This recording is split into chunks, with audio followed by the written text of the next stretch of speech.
السلام عليكم ورحمة الله تعالى وبركاته. الحمد لله رب العالمين.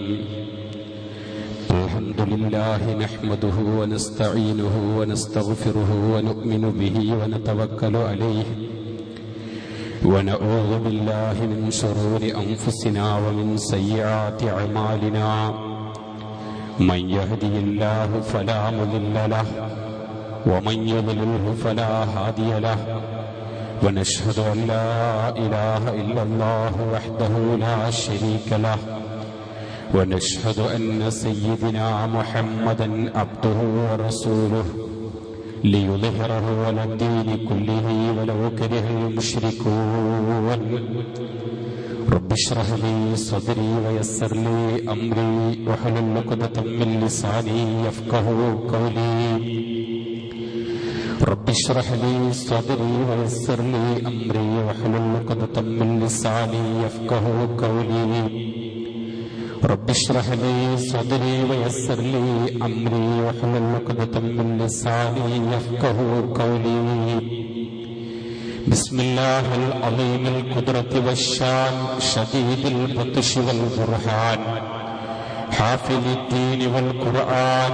بسم الله ما شاء الله كان ما شاء الله كان ما شاء الله كان وما لم يشأ لم يكن. لا حول ولا قوة إلا بالله.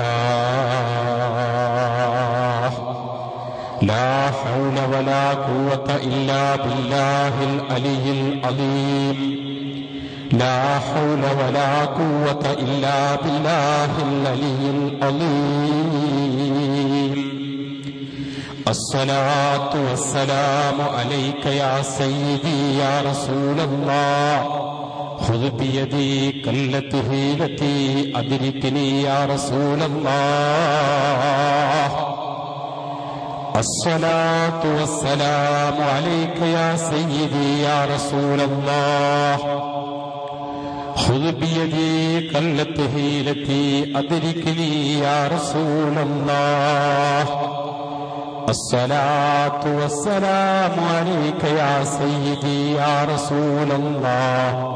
خذ بيدي كالتي التي أدركني يا رسول الله. أعوذ بالله من الشيطان الرجيم. بسم الله الرحمن الرحيم. لا تجد قوما يؤمنون بالله واليوم الآخر يؤادون من أدى الله ورسوله ولو كانوا آباءهم أو أبناءهم أو إخوانهم أو عشيرتهم أولئك كتب في قلوبهم الإيمان وأيدهم بروح منه ويدخلهم جنات تجري من تحتها الأنهار خالدين فيها رضي الله عنهم ورضوا عنه أولئك حزب الله ألا إن حزب الله هم المفلحون. സദഖല്ലാഹ് وقال الله تعالى وما أرسلناك إلا رحمة للعالمين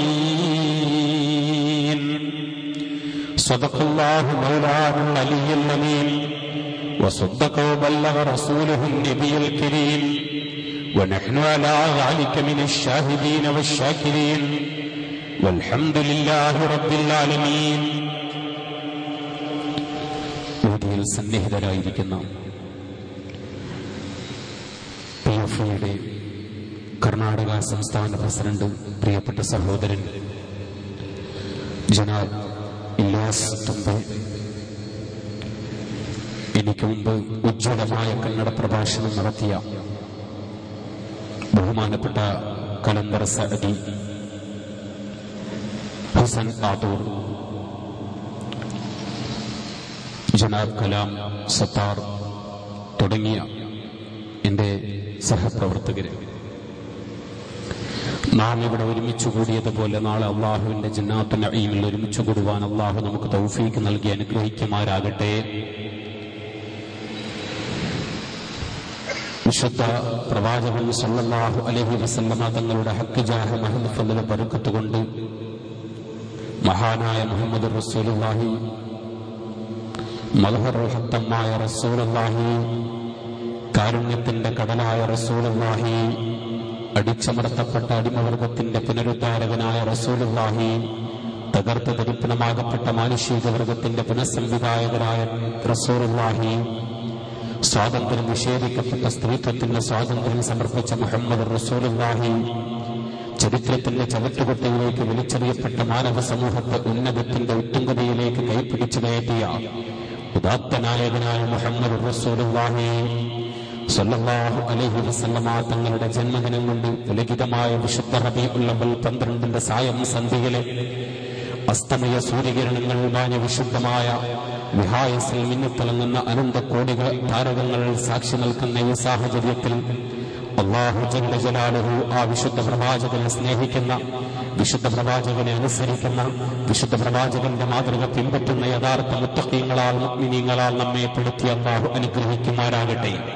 നബിയുനാ റസൂലുള്ളാഹി സ്വല്ലല്ലാഹു അലൈഹി വസല്ലമ തങ്ങളുടെ ഹഖ് ജാഹ മഹദ് ഫളൽ ബറക്കത്ത് കൊണ്ട് കഴിഞ്ഞ 2 വർഷത്തിലധികമായി ജയിലിന്റെ ഏകാന്തതയിൽ കഴിയുന്ന അഭിയന്യനായ അബ്ദുൽ നാസർ മദനി ഉസ്താദിനെ അല്ലാഹു ജല്ല ജലാലുഹു ഉടൻ മോചനം നൽകി അനുഗ്രഹിക്കുമാറാകട്ടെ. മോചനം എത്രയും പെട്ടെന്ന് എളുപ്പം അനുഗ്രഹിക്കുമാറാകട്ടെ. ധാരാളമായ കർണാടക സർക്കാരിന്റെയും നീതികെട്ട ഏകാധിപതിയായി മുന്നേറിക്കൊണ്ടിരിക്കുന്ന സുപ്രീം കോടതിയുടെ വാഗ്ദത്ത ലംഘനത്തിന്റെ കോടതികളുടെ കരാളഹസ്തനങ്ങളിൽ നിന്നും അബ്ദുൽ നാസർ മദനിയെ അല്ലാഹു രക്ഷിക്കുമാറാകട്ടെ. രാജ്യത്തിന്റെ നാനാഭാഗങ്ങളിലും ജയിലിൽ കഴിയുന്ന മുസ്ലിം നേതാക്കന്മാർ, പീഡനം അനുഭവിക്കുന്ന നിരപരാധികളായ ഹൈന്ദവ സഹോദരന്മാർ, രാജ്യത്തിന്റെ നാനാഭാഗങ്ങളിലും പീഡനങ്ങളാൽ കഴിയുന്ന ദലിത് മക്കൾ, എല്ലാവർക്കും അല്ലാഹു മോചനം നൽകി അനുഗ്രഹിക്കുമാറാകട്ടെ. സഹോദരന്മാരെ, പ്രഭാഷണത്തിന്റെ സമാപന ഘട്ടത്തിലാണ്. ഏതാനും നിമിഷങ്ങൾ മാത്രമാണ് ഞാൻ നിങ്ങളെ ഇന്ന് അഭിസംബോധനം ചെയ്യുന്നത്. ഈ സാഹചര്യത്തിൽ കഴിഞ്ഞതിനേക്കാളെല്ലാം ഒരുപാട് വർഷങ്ങളായി എനിക്ക് ഓർമ്മ ഉണ്ട്. ഒരു 10 പതിറ്റാണ്ടുകൾക്ക് മുമ്പ് തന്നെ സുള്ളിയിലെ ഗാന്ധിനഗറിൽ ഞാൻ ആദ്യമായി പ്രസംഗിക്കാനെത്തിയപ്പോൾ, അന്നു മുതൽ ഈ പരിസരത്തിലേക്ക് കഴിഞ്ഞ വർഷങ്ങളായി എത്തിയപ്പോഴും, കർണാടകയിലെ വിവിധ മഹല്ലത്തുകളിലേക്ക് എത്തിയപ്പോഴുമൊക്കെയും, പുത്തൂറിന്റെയും പരിസര പ്രദേശങ്ങളുടെയും എല്ലാം എന്റെ പ്രസംഗം ശ്രവിക്കാറുള്ള എന്റെ പ്രിയപ്പെട്ട ചെറുപ്പക്കാർ ഞാനുമായി നിരന്തരം ബന്ധപ്പെടുമ്പോഴും, നിങ്ങൾക്കറിയും, കഴിഞ്ഞ ദിവസം തന്നെ ഈ വിശുദ്ധ റബീഉൽ അവ്വലിൽ തന്നെ ഒരുപാട് പരിസരങ്ങളിലേക്ക് എന്നെ പ്രസംഗത്തിന് വേണ്ടി ക്ഷണിച്ചപ്പോഴും ഞാൻ പ്രസംഗവേദികളിൽ നിന്ന് ഒഴിഞ്ഞു മാറാൻ ശ്രമിച്ചുകൊണ്ടിരിക്കുകയാണ്. ഈ പരിപാടി ഏതായാലും ഒഴിക്കാൻ പറ്റാത്തതുകൊണ്ട് കഴിഞ്ഞ വർഷങ്ങളായി പരിപാടിയിൽ പങ്കെടുക്കുന്നത് കൊണ്ട് തന്നെ അതിന്റെ ഗൗരവം മനസ്സിലാക്കി, പരിപാടിയോടുള്ള എന്റെ പ്രതിബദ്ധത മനസ്സിലാക്കി ഞാൻ നിങ്ങളെ അഭിസംബോധനം ചെയ്യുകയാണ്. കാരണം ഞാൻ പ്രസംഗത്തിനെത്തിയാൽ എന്നെ കാണുന്ന ആലിമ്യങ്ങൾ, വേദിയിൽ കാണുന്ന ആലിമ്യങ്ങൾ, അതല്ലെങ്കിൽ ഫോൺ മുഖേന എന്നെ ബന്ധപ്പെടുന്ന പണ്ഡിതന്മാർ എനിക്ക് ഉപദേശം നൽകാറുണ്ട്. ശിദ്ദത്ത് ഉപേക്ഷിച്ചുകൊണ്ട് താങ്കൾ പ്രസംഗിക്കണം, നിങ്ങൾ പ്രസംഗിച്ചാൽ അതിനെക്കുറിച്ചുണ്ടാകുന്നതായിരിക്കുന്ന ബുദ്ധിമുട്ടുകളെക്കുറിച്ച് ഞങ്ങളോട് ഒരുപാട് ആളുകൾ ചർച്ച ചെയ്യാറുണ്ട് മിസ്റ്റർ ബഷീർ. അതുകൊണ്ട് മോനെ, നീ ഒന്ന് സാമ്യതയോടുകൂടെ പ്രസംഗിക്കണമെന്ന് എനിക്ക് ഉപദേശിക്കുന്ന സയ്യിദന്മാരും ആലിമീങ്ങളുമുണ്ട്. അവരെയൊന്നും ഞാൻ കുറ്റപ്പെടുത്തുകയല്ല. പക്ഷേ അതിനോടൊക്കെ നീതി പുലർത്താൻ എനിക്ക് പറ്റുന്നില്ല. അവരുടെ വാക്കുകളോട് നീതി പുലർത്താൻ എനിക്ക് പറ്റാറില്ലാത്തത് കൊണ്ട് തന്നെ പരിപാടികളിലേക്ക് പോകാനുള്ള ഞാൻ ഒരു ലിമിറ്റ് വെച്ചിരിക്കുകയാണ്. നിർബന്ധമായി പങ്കെടുക്കേണ്ട പ്രോഗ്രാമുകളിൽ വർഷത്തിൽ 1, 2, 3 പ്രാവശ്യമായി ഓരോ മേഖലയിൽ പ്രസംഗിക്കാൻ പോകുന്നുവെന്നല്ലാതെ ഇക്കഴിഞ്ഞ വിശുദ്ധ റബീഉൽ അവ്വൽ തുടങ്ങിയതിന് ശേഷം തന്നെ തൃശൂർ ജില്ലയിൽ പ്രസംഗത്തിനെത്തിയപ്പോഴും അതുപോലെ കേരള സംസ്ഥാനത്തിന്റെ ഇവിടെ പ്രസംഗത്തിനെത്തിയാലും ഇത്തരം ബുദ്ധിമുട്ടുകൾ എനിക്ക് നേരിടേണ്ടി വരാറില്ല. കാരണം അവിടേക്ക് ഞാൻ നേരത്തെ തന്നെ പ്രസംഗിക്കാറുള്ള വിഷയങ്ങളെക്കുറിച്ച് അവർ ബോധവാന്മാരാണ്.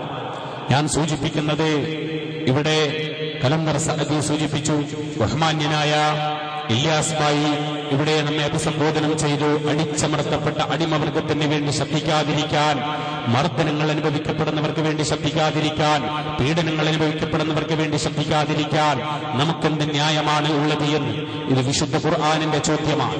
وما لكم لا تقاتلون في سبيل الله والمستضعفين من الرجال والنساء والولدان الذين يقولون ربنا أخرجنا من هذه القرية الظالم أهلها واجعل لنا من لدنك وليا واجعل لنا من لدنك نصيرا.